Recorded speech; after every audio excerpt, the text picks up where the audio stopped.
What's going on, everyone? This is Kevin here, coming at you with my hands-on and first impressions video of the Samsung Galaxy A31. So let's get started.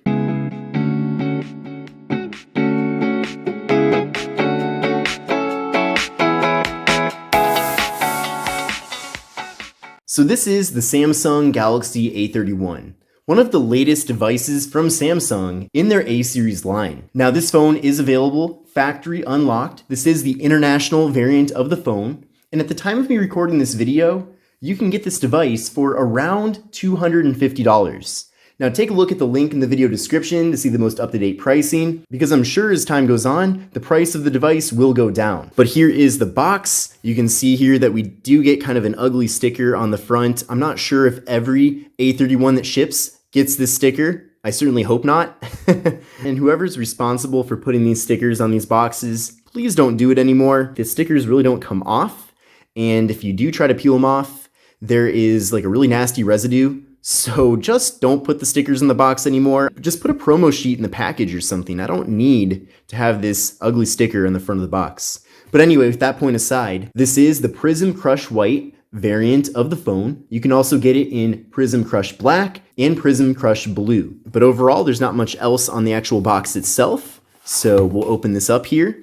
And I did already set up the phone for the sake of saving time, but we'll put the phone off to the side for now and we'll see what else is included here. So we do get kind of a little box, and in this box, we have a variety of different items. So we have some literature here. So we have a quick start guide in both English and Spanish. We also have a warranty card, so good stuff. And we have a clear plastic case. Now what's awesome about the A31 is that there's already a bunch of different accessories available for purchase. So you're gonna have no problem finding good quality cases for this phone, which is really fantastic.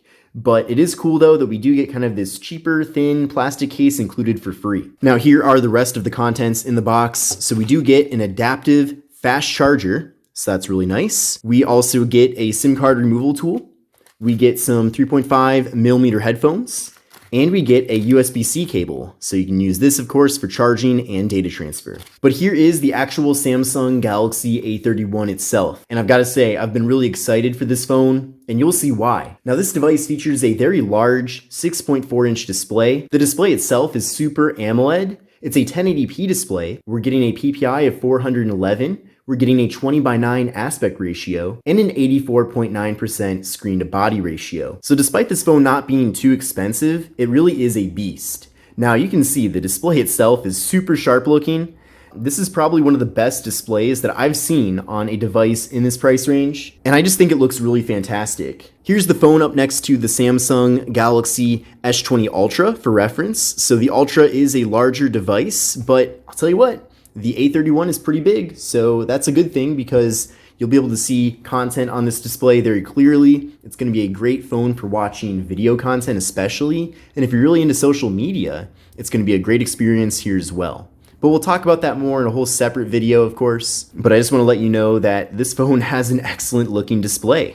I'm very impressed. Now you've probably noticed already, but this device does have a notch for the front-facing camera. And on the bottom of the device, we do have a little bit of a thicker bottom bezel. So combining this thicker bottom bezel with the fact that the display on here is 20:9 means that we're getting a very tall and narrow device, that's for sure. And I know that the notch is a little bit more of an old school feature, something that's kind of going away in 2020, especially with phones like the A71 and A51 having hole punches for the front-facing cameras. But I still think that the phone does look really nice overall.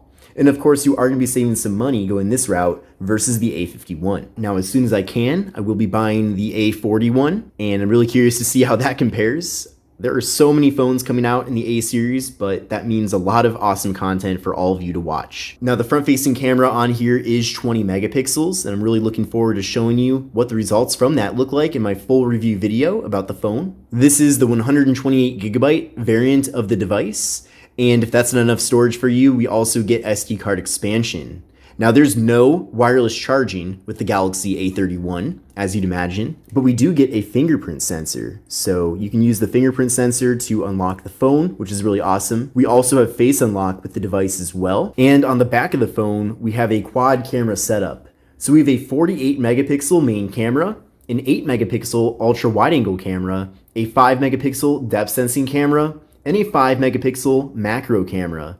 So I'm really excited to take some photos with this device and show you the results from that.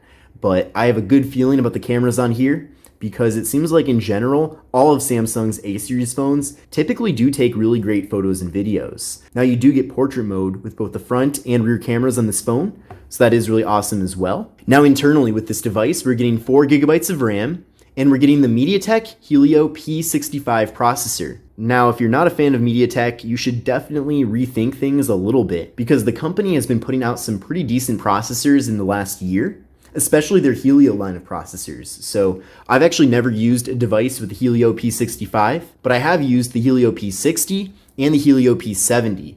And I've liked both of those processors, so I do have a good feeling about this processor too. And so far, from my experience of using the phone, things have been decently fast. Of course, you're not going to be getting flagship level performance like you would get with the Ultra, which has the Snapdragon 865, but for what you're paying here, it is going to perform very well. Now, one of the limitations of the processor is that video recording with the phone maxes out at 1080p with both the front and rear cameras, unlike many of the Exynos processors, such as the one that comes with the A51. And here is the A51, by the way, because the A51 can record 4K video with the rear camera, which is really cool and impressive.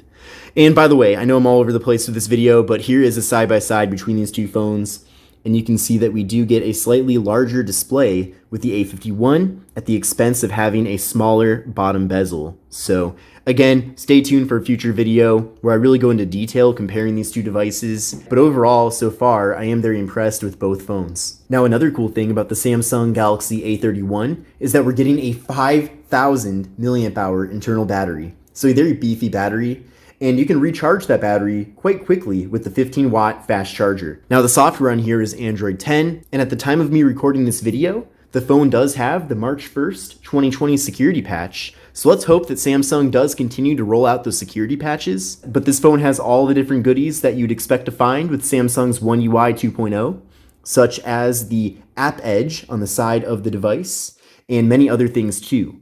I will be making a tips and tricks video about the phone in the future, so stay tuned for that, as I'm sure you'll learn a lot about the device from that video. But now that we've gone over the specifications of the phone, let's take a closer look at the hardware. So I already talked a lot about the front panel here. Like I said, we do have a little bit of a thicker bezel on the bottom, and we do have a notch at the top, but overall, I think it's a very sharp looking phone. I am very happy with the display, of course. I like that it's 1080p, it's super sharp and clear. And I'm really glad that we still do have a 20:9 aspect ratio. Now, taking a look at the left side of the phone, we just have a plastic band running around the side of the phone, and we have the slot for the micro SD card and SIM cards. This device is dual SIM, which is really awesome. Then on the right of the phone, we have the power button and volume button. Then on the top, we have the noise canceling microphone. And then on the bottom, we have the 3.5mm headphone jack. We have the USB-C port for charging and data transfer. We have the microphone, and we have the speaker. Then on the back of the device, we have the camera module, and that's pretty much about it. You can see that the design on the back of the phone is really cool looking, kind of a rainbow tint on the back as well. So all in all, a very nice looking phone. Now, I did run an Antutu benchmark test with the phone, and I got an overall score of 149,434. So a pretty decent score for a phone in this price range. Maybe not the best I've ever seen out there, but certainly adequate for the majority of smartphone users out there. But I hope you've enjoyed this hands-on and first impressions video about the Samsung Galaxy A31. I'm very pleased with the phone. I think it's a very solid device, and yet another excellent entry in Samsung's growing A series. But I'm really excited to make way more content about this phone, and let me know which devices you'd like to see me compare this to. But this is Kevin here. This is the Samsung Galaxy A31, and I will see you in the next video.